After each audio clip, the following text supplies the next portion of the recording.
नमस्कार। कभी सोचा है कि क्या भविष्य को मतलब बिल्कुल सटीक तरीके से बताया जा सकता है? एक प्राचीन ग्रंथ है कलयुग कली कहानी। उसमें कल की अवतार को लेकर एक ऐसी भविष्यवाणी है जो हैरान कर देती है। पता है क्यों?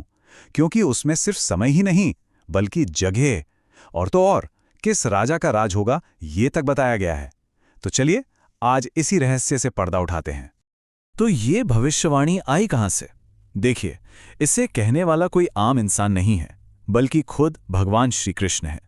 ग्रंथ हमें बताता है कि ये वो बातें हैं जो उन्होंने अर्जुन को बताई थीं, और बस वहीं से भविष्य का एक बहुत बड़ा राज खुलना शुरू होता है। तो कहानी शुरू कैसे होती है? ये भविष्यवाणी सबसे पहले एक टाइमलाइन सेट करती है, कलयुग के बहुत लंबे विशाल समय के अंदर। ये किसी एक छोटी मोटी घटना की बात नहीं है, ये तो हमें समय के अलग अलग फेजेस से गुजारती है, एक तरह की कॉस्मिक जर्नी पर ले जाती है। अब सबसे पहली और बिल्कुल साफ बात जो भविष्यवाणी में कही गई है वो ये है कि जो मेन इवेंट होना है उससे पहले कलयुग के 2 फेज पूरे के पूरे बीत जाएंगे। इसका मतलब समझ रहे हैं? ये एक बहुत बहुत लंबे इंतजार की बात हो रही है, मतलब एक बहुत बड़ा टाइम फ्रेम दिया गया है। और फिर यहीं आता है कहानी में एक जबरदस्त ट्विस्ट।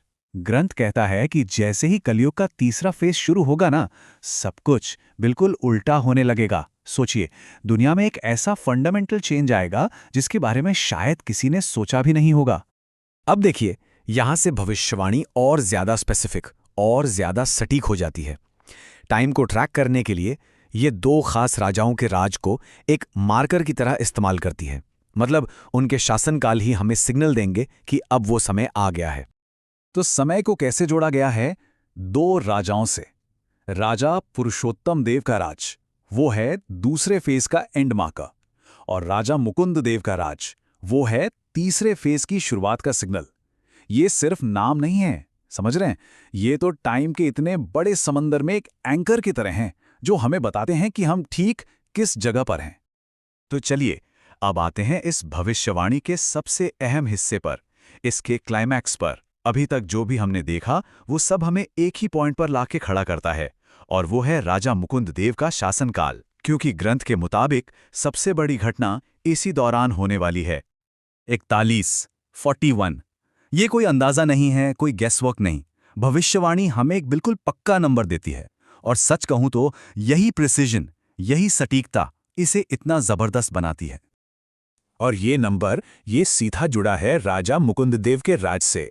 भविष्यवाणी कहती है कि ये घटना उनके शासन के ठीक 41वें साल में होगी। अच्छा, टाइम के अलावा भविष्यवाणी में एक खास जगह का भी जिक्र है, बौद्ध स्थान। और कंफ्यूजन ना हो इसलिए ग्रंथ खुद ही ये साफ कर देता है कि इस जगह से मतलब है जगन्नाथ महाप्रभु का पवित्र धाम। और आखिर में पूरी भविष्यवाणी का निचोड़, उसका सार।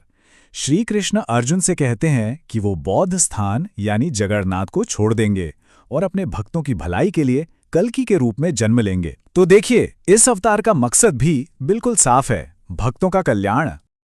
ओके, तो हमने इस भविष्यवाणी के अलग अलग टुकड़े देखे। चलिए अब इन सारे मेन पॉइंट्स को एक साथ जोड़कर देखते हैं, इस पूरी डिवाइन टाइमलाइन को एक नजर में समझते हैं। तो इस पूरी भविष्यवाणी को हम 4 स्टेप्स में समझ सकते हैं। पहला, टाइम, कब? कलयुग के 2 फेज खत्म होने के बाद। दूसरा, रूलर, किसके राज में?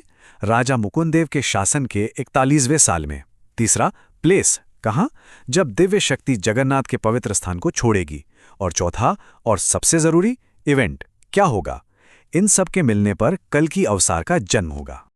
तो ये पूरा विश्लेषण हमें एक बहुत बड़े सवाल पर लाकर खड़ा कर देता है।